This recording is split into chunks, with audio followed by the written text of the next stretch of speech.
with dinner.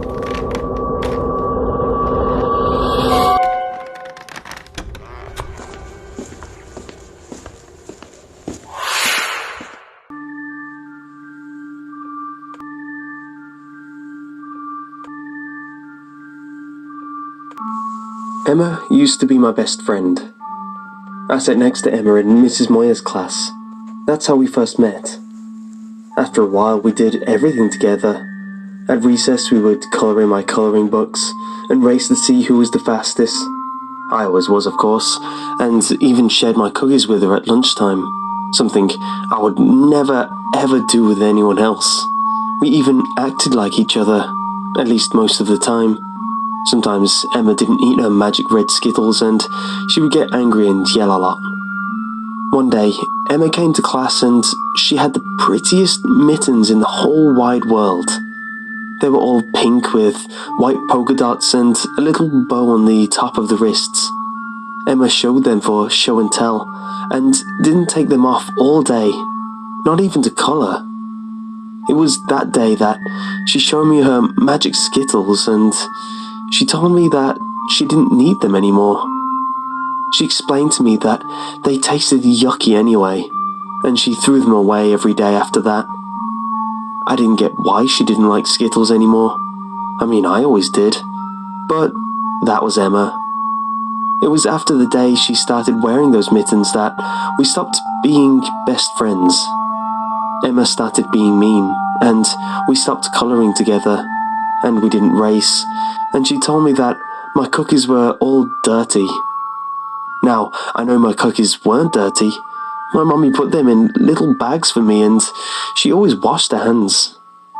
Emma started telling all the kids at our lunch table that their food was dirty, even the ones with the cartoon lunchboxes, and I knew that wasn't true. One day she just yelled at us and said that our food was so dirty that she couldn't even sit with us. She decided to sit alone and just stare at her mittens, because even her food was dirty now.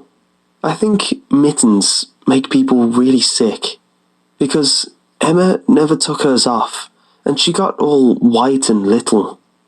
Her hair was all icky and she smelled kind of funny too, like when Mommy would forget to clean the refrigerator.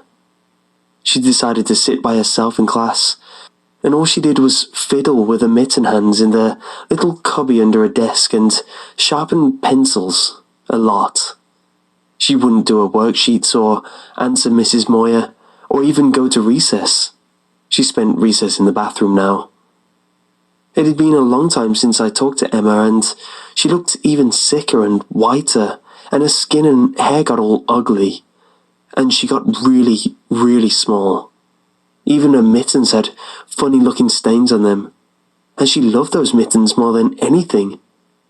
All she ever did was fiddle with her mittens and whisper about all the dirty stuff, and tell herself that it was okay because she was clean. It was this day that I talked to her again. It was recess, and I tripped over my shoelaces into some mud. Mrs. Moyer told me to go to the bathroom and wash myself off.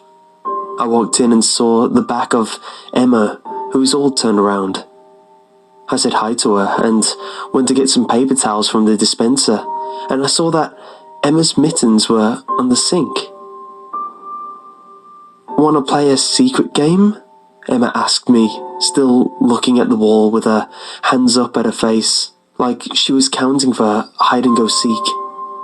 She made funny sounds too, like my puppy did when we fed him. "How do you play?" I asked. "I tell you a secret, and you never tell anyone," she said, as she made more little sounds. "Okay," I told her. "I found something that wasn't dirty. I'm not dirty."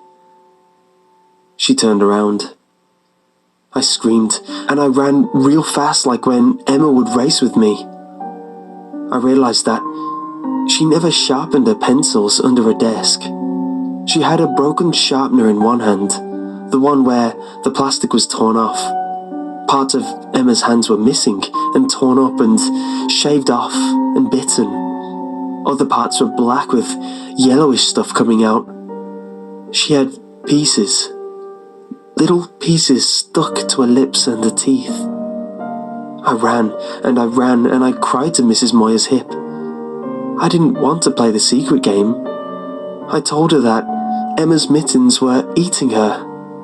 She laughed at me and told me that mittens couldn't eat people. But I cried, and I cried until Mrs. Moyer left to go talk to Emma about scaring me. Emma wasn't in class for a long time after that. The principal said that no one could wear gloves or mittens anymore, and we got new desks without cupboards in them. And this school nurse had everyone come into her office one at a time to look at our hands. All the kids in my class got papers for our mummies taped to our backpacks, and they were all about Emma, and my mummy said I couldn't be her friend ever again. When Emma did come back, she still got to have mittens. One little empty blue mitten. The other mitten ate her hand clean off, and she had a smooth place all around her wrist instead. Mrs. Moyer let her wear it over the place where her hand used to be, because everyone kept looking at the little stub.